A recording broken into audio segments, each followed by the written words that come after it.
For those folks who are able to join, I really appreciate it. My name is David Voelker, Don CIO Zero Trust Implementation Lead, and I am going to talk about the Zero Trust Blueprint today.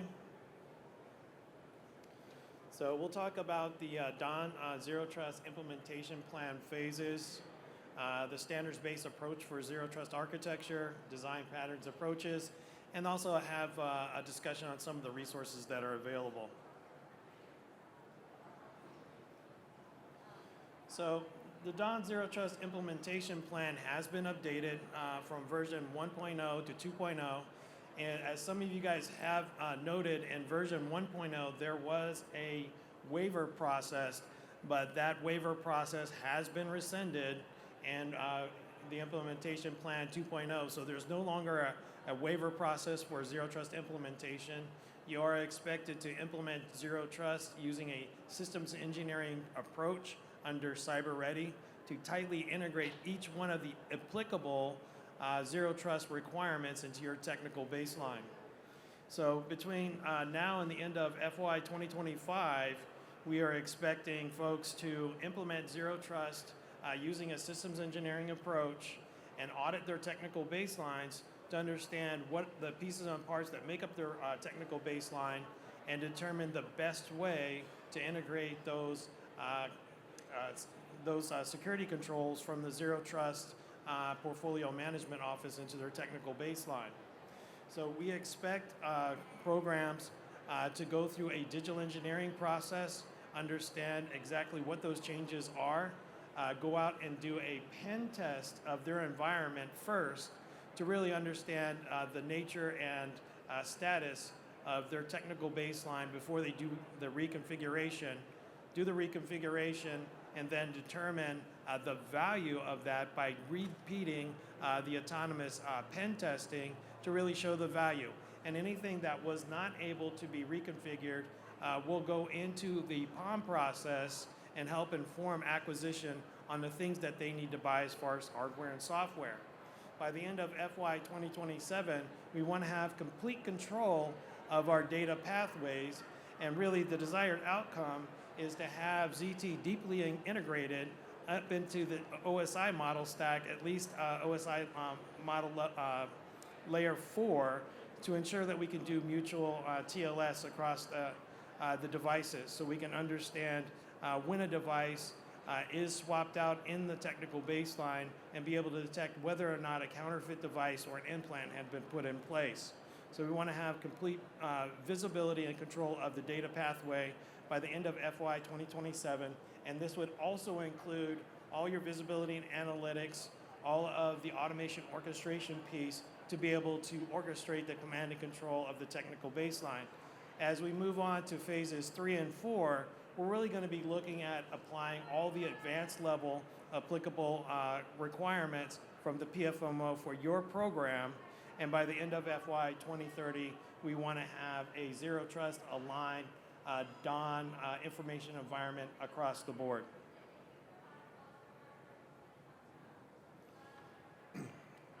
So as we look at the pillars, you guys have seen these pillars before. I really would like to give you a non-technical explanation of how I view Zero Trust that we all can understand. So during the winter months, if you have your central heating air conditioning system go out, you'll probably seek a repair person to come to your home. You can do a search online for that repair person to come to your home, and when that person arrives, you can meet them at the door. But me personally, when I have a repair person showing up to my house, I don't actually trust that person. I need to make a risk-based decision to allow that person into my home and to do the repair. So as that person knocks on the door, I check their identity, analogous to doing an authentication of that person's identity. I can also call the company and verify the person's description, who this, what their work history had been, what they're actually specialized in doing, verify that this person is qualified for the work. I can authorize them to have routes to and from the air conditioning system in my home, and if they need access to the unit on the outside of my home, I'll give them that access.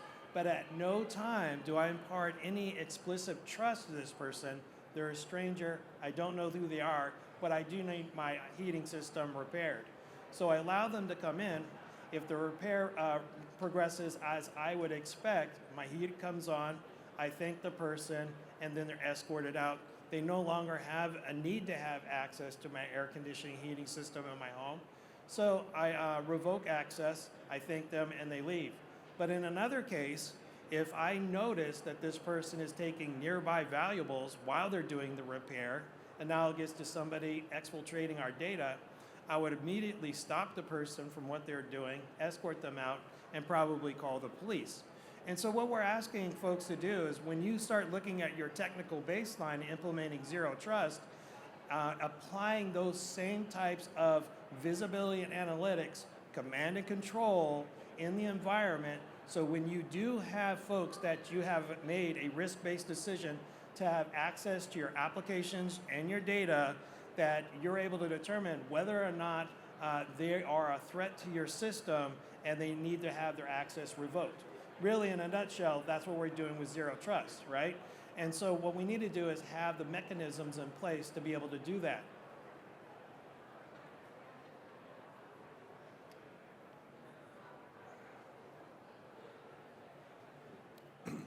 So many of you guys in the audience probably have seen figure 2, the core zero trust logical components out of the 800-207.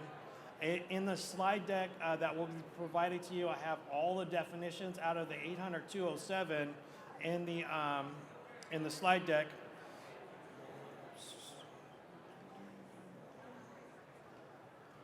So, but what I want to share to you is my view of that same logical component setup that they've provided in the 800-207, where I look at the policy engine really as the brains of the system that can run artificial intelligence and machine learning.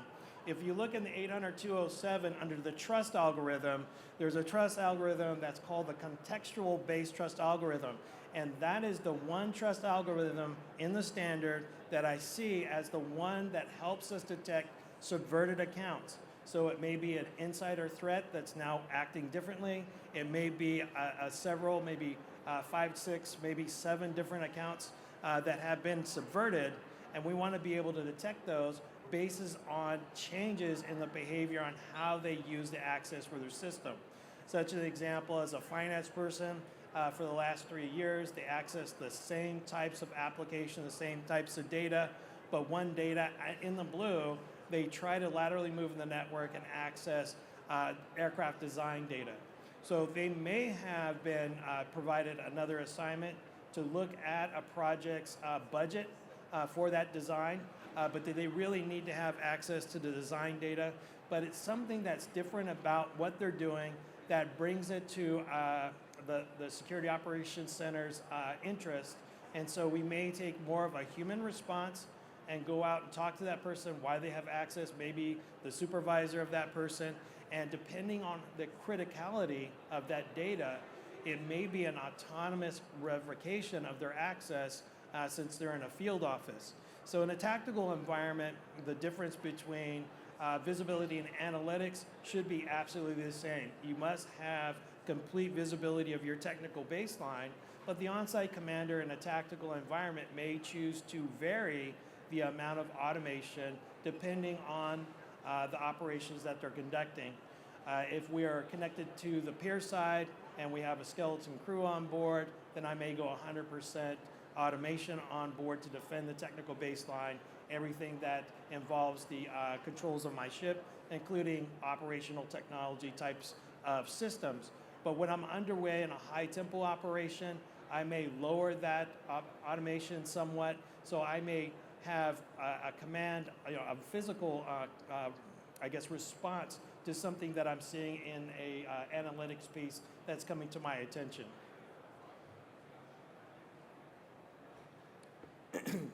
So when I talk about the policy administrator, what I look at it as a traffic cop.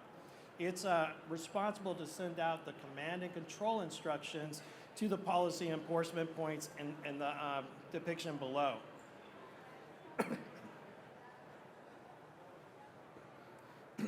So if we look over to the left-hand side, we have a user and their laptop.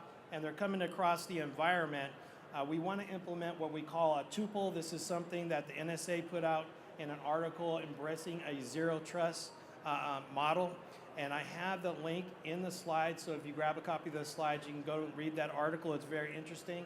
And for those people who have long flights, it would probably be interesting to have that cached for reading. It's a very good article.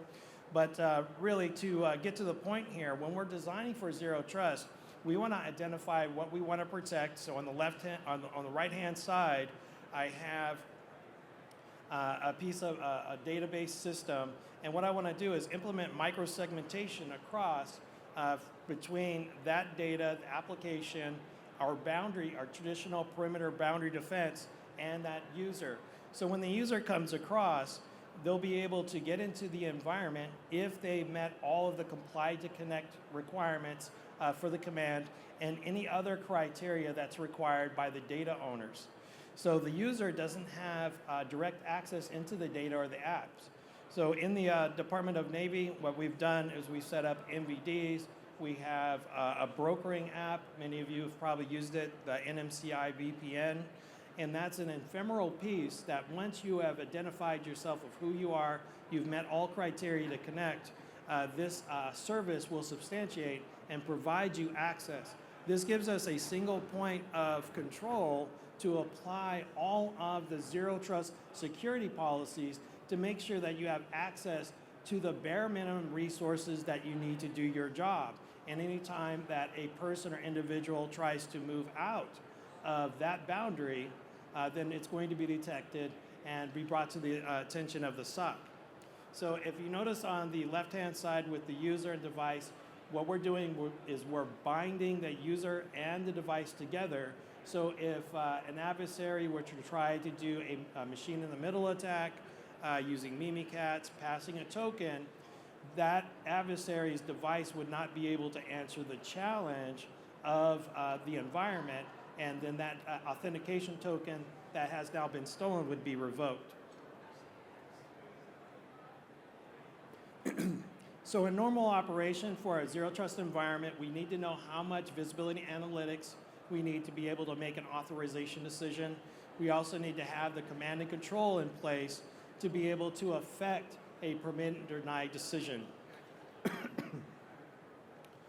So all the way on the left-hand side, what we've done some microsegmentation where only the authorized apps for this data set are able to access it. And so what we're trying to do is make it as quiet as possible on the right side of the data set to ensure that it makes it very easy to detect when there's an anomaly using a bare minimum of hardware resources to run our artificial intelligence and machine learning. So today, without zero trust on a database system, you may have thousands and thousands of hosts that are able to get to and fly by the particular port that this database is on. But as we transition into a zero trust environment, we're going to implement microsegmentation and get that down to only the applications that actually need to get to the data and only allow the access for administrators that need to have access directly to that data set. So as we move from the right to the left, I'll have digital access policies in accordance with NIST 800-162, the attribute-based access control standard, that only allows the applications to connect.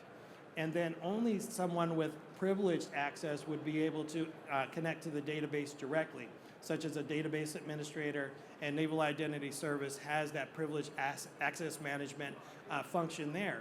But as we get closer to the things that we've identified we want to protect, it becomes very easy to identify something going wrong in the environment and get that to the attention of our SOC members. But at no time could the user actually get to the data.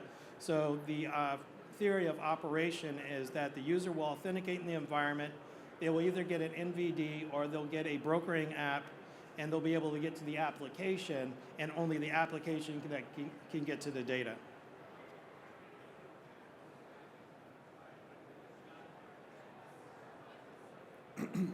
So in the Zero Trust Blueprint, the first thing that we want to do is audit our technical baseline. Really, what is out there? So for a lot of programs, they have grown up over the years out of necessity, adding on pieces of equipment, hardware, based on the user's needs. What's the stakeholder's needs? Let's add on this capability, and it's been bolted on. And so what we want to do with Zero Trust is identify our as-is technical baseline using a digital engineering approach that I mentioned earlier, get that in a digital engineering model, understand exactly what we have out there, then go through all 152 of the activities that have been prescribed from the portfolio management office and determine out of the 152 how many are actually applicable to our technical baseline. So we're asking you to do the technical rigor, and we want you to partner with your systems engineers. We want to partner with our cybersecurity professionals and also our systems architect to have a story on how our system operates today with all of its pieces and parts. Then we take all the applicable requirements, we prioritize those based on target level requirements that affect our network and also affect our automation, orchestration, and also our visibility analytics. Then we map those requirements to the functions in our technical baseline, and then I'm asking folks to do a tabletop cybersecurity risk assessment. You guys can use MITRE ATT&CK to determine what are we vulnerable in for our particular baseline, what have adversaries done in the past that they're likely to do again in our technical baseline, and redesign the system as you have mapped those functions to your technical baseline to better defend yourself against those particular adversarial attacks. Those techniques, tactics, and procedures that MITRE ATT&CK has mapped out and continues to grow that database. So as you guys are going further in your technical baseline, you're getting ready for a prototype or a pilot to production, double check those periodically to make sure that you guys are up to date with everything that we know today as far as what an adversary can do before we actually start spending dollars on things that we need to buy. So the first thing that we want to do in the technical baseline is determine what can we reconfigure, what can we change in our technical baseline, and start looking at that 2B configuration, and then go out and do a autonomous pen test to really determine how bad is it. You know, what are our vulnerabilities? What do we need to fix today in our technical baseline? Come up with a plan and sequence of those things that you believe that you can reconfigure to meet target level Zero Trust. Do the reconfiguration and then repeat the pen test in your environment to really understand, was there any value in doing any of this reconfiguration at all? And if there is value there, let's capitalize on that value and share that information with other programs that might be struggling. So once you have that done, anything that you weren't able to reconfigure a part of your technical baseline, what we want to do is inform acquisition, use the POM process to request funding. There is a possibility that the Zero Trust Portfolio Management Office will have an issue paper process to help you accelerate the acquisition of those things that you need. Also, take advantage of the adaptive acquisition framework. Tailor that adaptive acquisition framework to help you best implement Zero Trust when you now know that you have things to buy. So between now and the end of FY 2025, we really want to focus our labor on unifying a team of cybersecurity professionals, system engineers, and also your systems architects that are very adept at doing digital engineering to help with the design and planning of Zero Trust. And as we get forward in FY 26 and 25, make sure your POM includes everything you need to complete your target level Zero Trust technical baseline.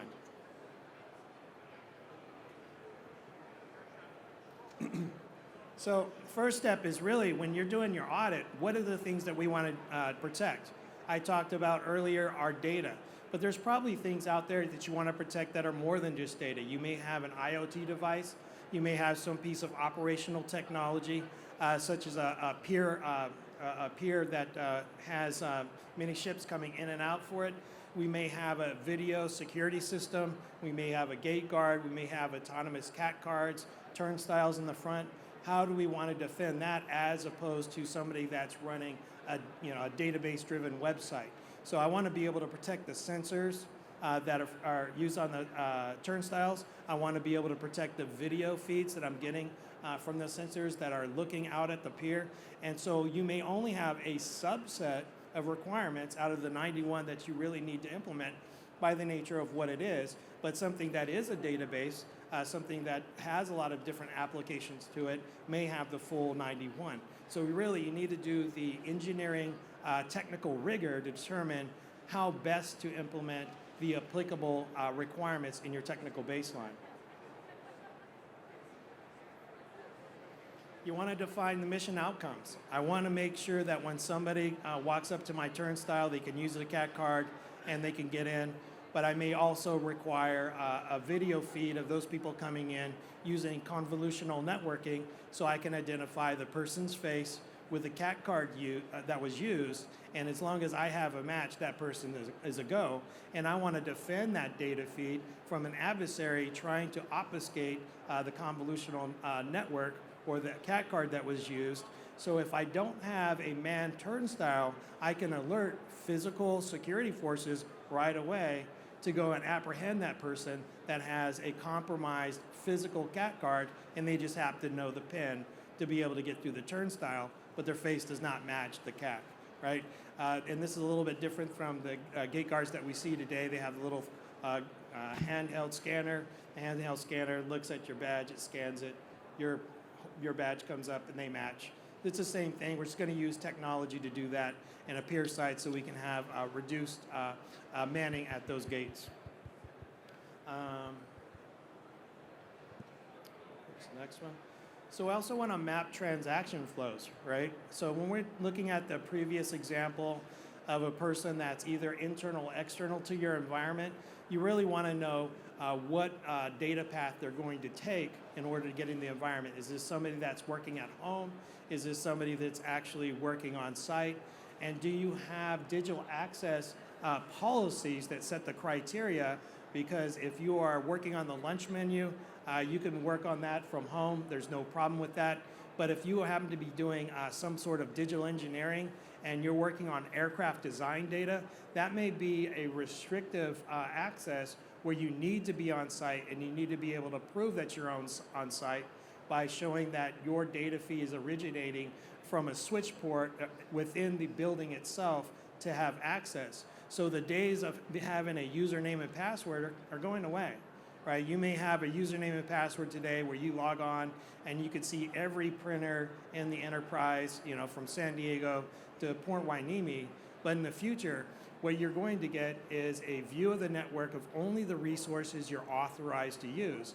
So if you're at home and you are normally authorized to get to that aircraft design data, you'll get a pop-up that you are not eligible to have access to this data because of your geographical location, and you'll need to come into the office to be able to do this. And the same thing could be true within a SCIF or within the building itself, and you can have digital access policies. This is a great thing about attribute-based access control. One of those attributes could be that you need to originate from a specific networking device in the environment to be able to talk to this application, to talk to this server. So really, you want to use your imagination and being able to develop those digital access policies when you're mapping these transaction flows. And again, we want to know all of the pieces of information that we need in order to make a decision for access. So if we have a bunch of comply to connect policies, such as what's running in your memory, is your device connected to Proton Mail in Switzerland, may disqualify you from accessing anything else. But we also need the automation and orchestration to have the command and control in place to affect that permit and deny decision in the environment. And it's really up to you guys in your technical baselines, being the experts and the capabilities that you've been developing for decades and providing to the warfighter, how best to defend that technical capability in the cyber domain.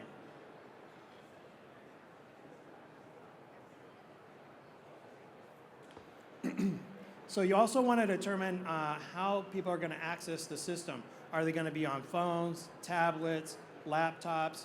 Are these going to be in an environment where we have only desktops in a secured location where they're going to be able to access those applications and data? So you want to map that out. So in the example here, I have a person that's outside the environment and they present their authentication token to the environment. In this case, we'll say that they are a systems engineer, and based on the very strict view of the least privilege rule, this person will be able to see administrative services in order to do their time card.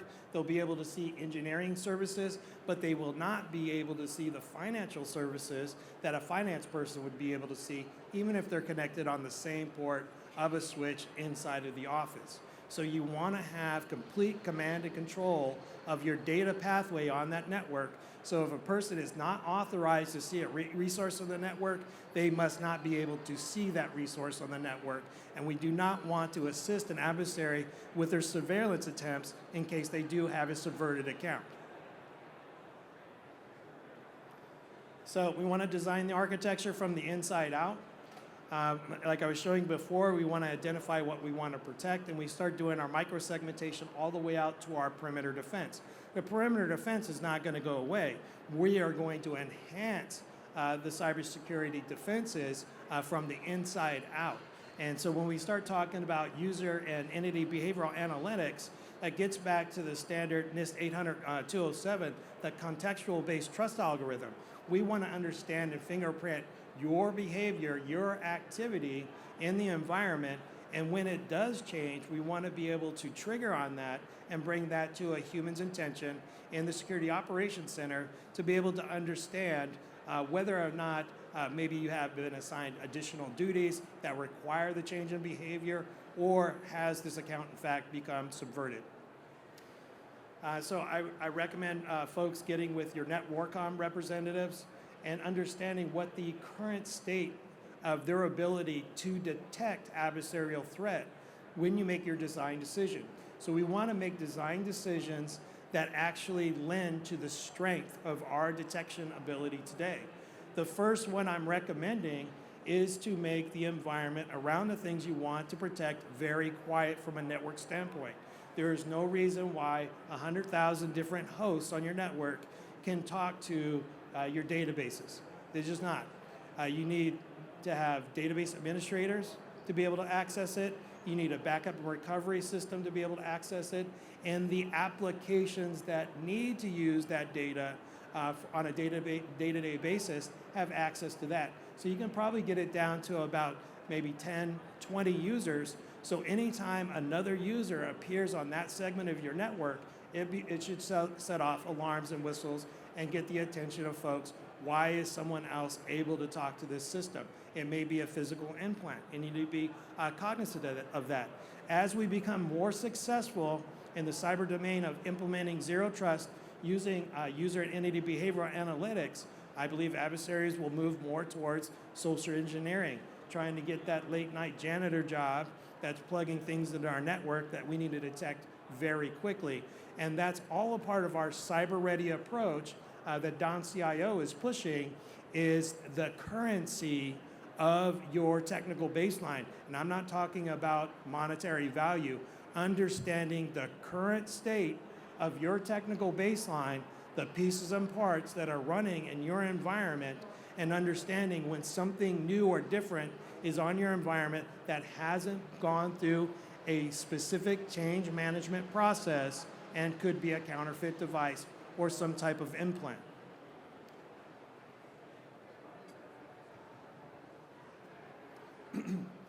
So we want to prototype and test. So we don't want to come up with a great digital engineering approach. In theory, we believe this works. We've done our tabletop risk assessments. We think it's going to work. Let's go to a lab. Let's verify that all of the zero trust requirements that we believe are applicable to our technical baseline are actually in place. Let's verify that those capabilities are there. And so when we go out and make a change in production, we have a very high confidence that we're going to be able to integrate this new capability without breaking anything else in the environment, but then pushing forward this capability that is cyber secure and cyber ready. So just a foot stomping again, make sure that you go through your environment, understand every piece of information that you must collect in your SIEM tools to be able to calculate that threat score for a individual or user on the network to determine whether or not they may have become an insider threat or someone else has subverted that account. And then you also want to make sure on the right side you have the automation in place and the command and control points to be able to enforce that permit, deny decision, or be able to participate in some sort of countermeasure to defend the resources you've identified that need protection.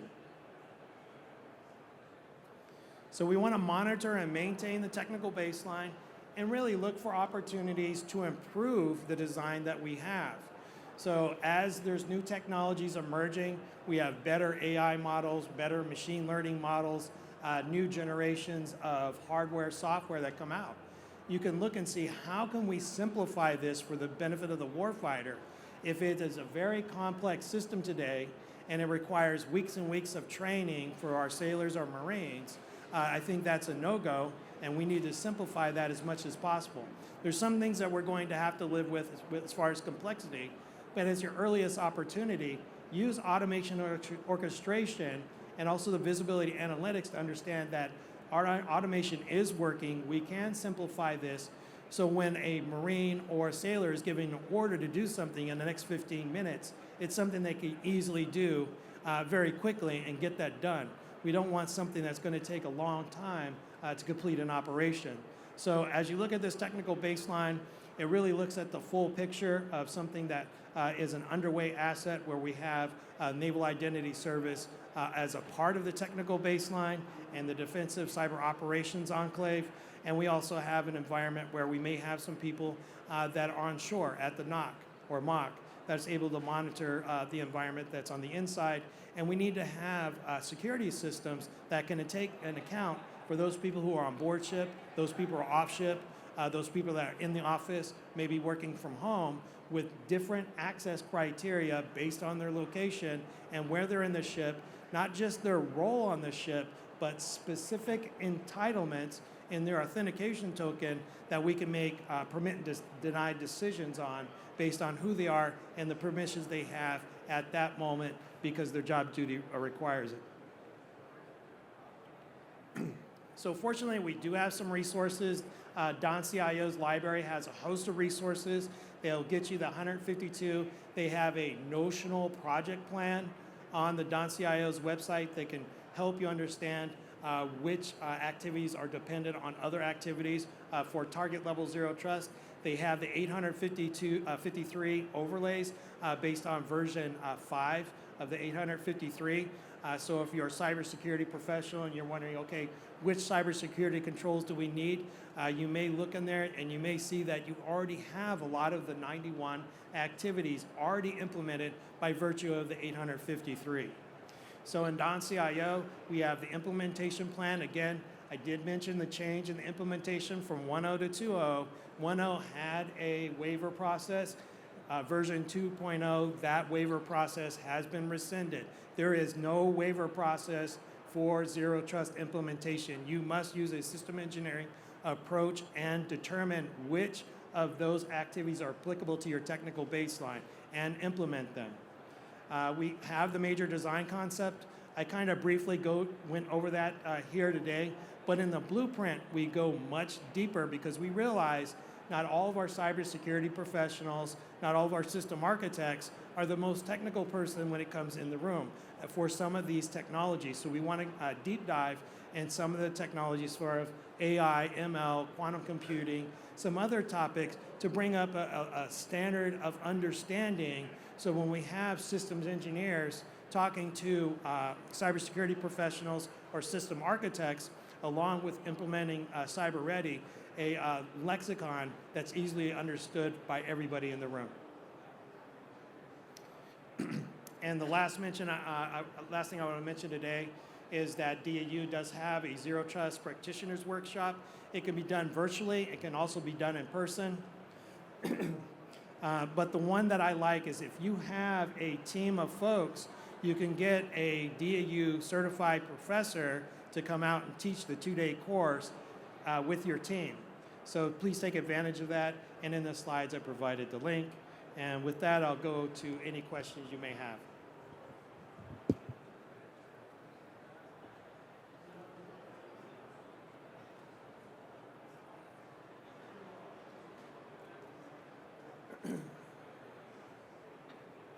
I just had a quick question. Does that course also include contractors? Yes, it does. Awesome. Contractors included. And that course is at no additional cost. Keep in mind, if you want the professor to travel from their DAU campus to on-site, there may be some ask for funding for their travel. Out of the 152 requirements, what's the minimum to become Zero Trust? So right now, without doing any evaluation on your technical baseline, 91 that are identified as target level Zero Trust requirements are those. Okay, then how do you evaluate these requirements with the evolving threat we have today? So that's why I use MITRE ATT&CK, right? So whatever that you have, so you may have a database-driven website of some sort. You may have Navy ERP. You can go through MITRE ATT&CK. You can describe what your system is, and it will go through and tell you, okay, these are what we have seen in the past that have been adversarial attacks. And then I believe MITRE Defend has recommendations, or even MITRE ATT&CK has recommendations of what you should do to counter these attacks. Okay, so when should we go back and reevaluate? Should this be a weekly thing, a monthly thing? So it's going to be a continuous thing. Again, under Cyber Ready, that's signed out by the Secretary of Navy, your currency. It is something you need to prove every day. It's not your normal, continuous monitoring. When we talk about continuous monitoring up in NCDOC, it is a near real-time, if not real-time, monitoring of your system. So if you have something new that powers on your system, that's been connected and powered up, maybe right after an audit, that's going to come up. We're going to discover that, and we're going to come and find out why this system was not part of that audit. Thank you. Yeah.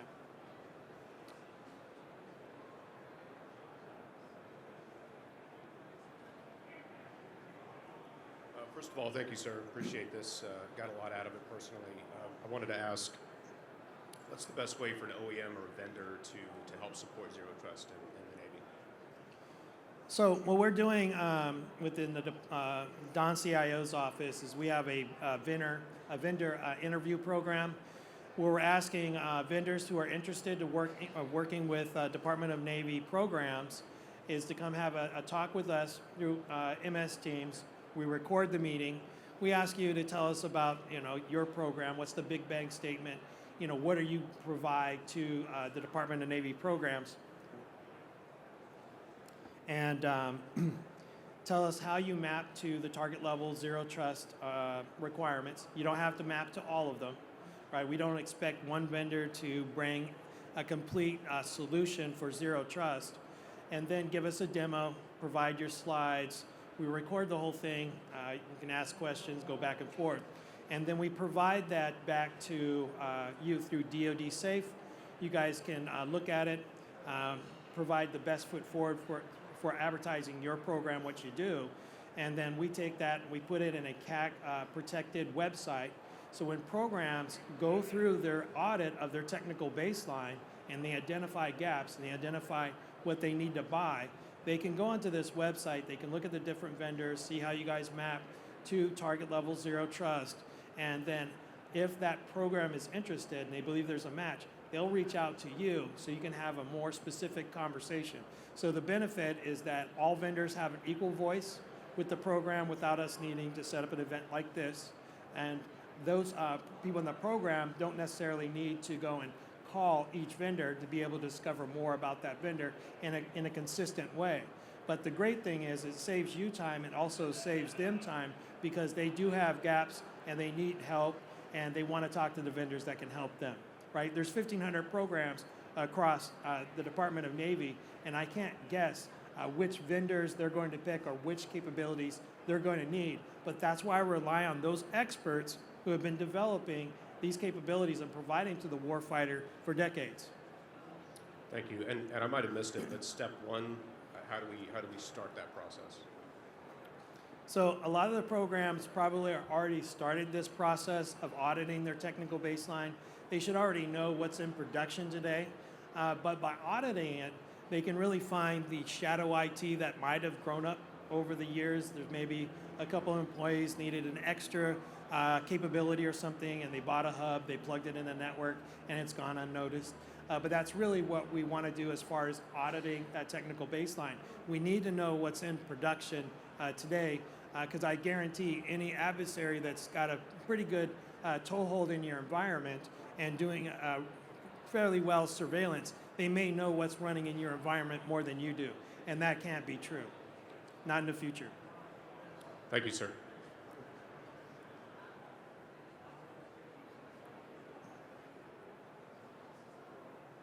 Good morning, sir. My name is Mike Hagan. I'm from the NDU.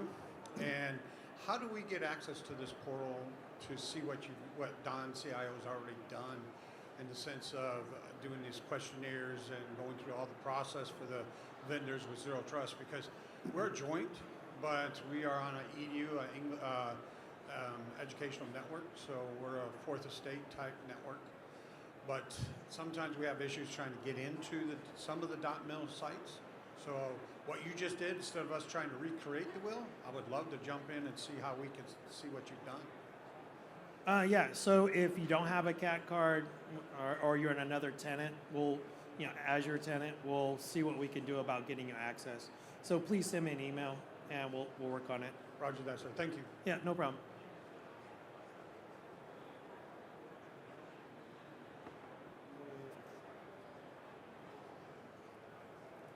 Hello, sir. Anthony Welter, Naval Surface Warfare, Panama City. If our project obtains Zero Trust and we are going to integrate and or leverage a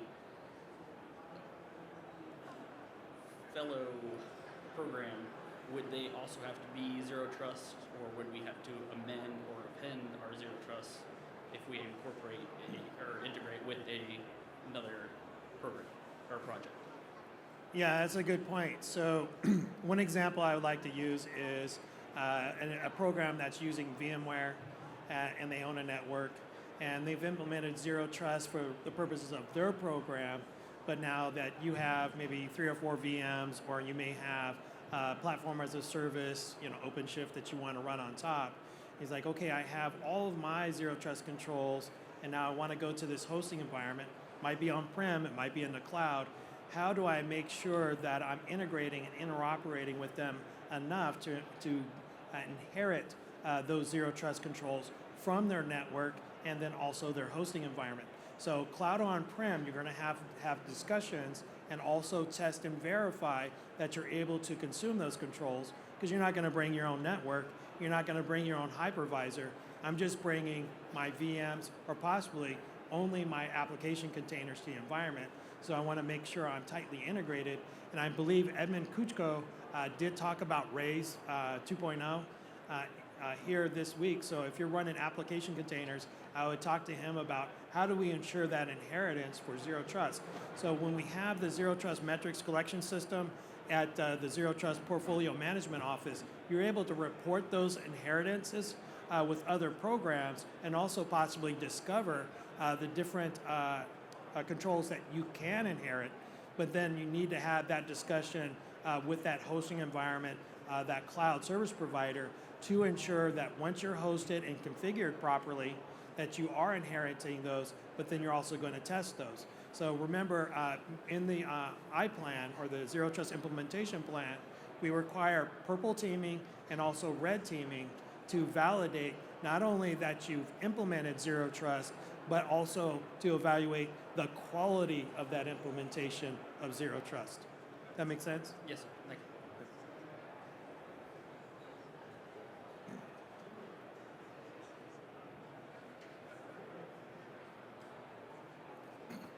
Okay, last call for questions. Okay, guys, I really appreciate your time. Thanks for giving me a chance to give you an overview of the blueprint. The blueprint is planned to be published in March. Right now, it is in an AO level review. So if you're interested in providing feedback, I really would encourage it. We've given out to about 18 February for that review. In the package for the CADMs, but the ETMS2 Tasker, we provided text-to-speech MP3s for each of the sections. So if there's a section you're interested in, you can download it and listen to it. We're trying to get the reviewers a chance to get away from the screen. You need to go for a walk, you get stuck in traffic, you'll be able to review the content and repeat it as many times as you'd like. But we'd really love to get your feedback. Thank you.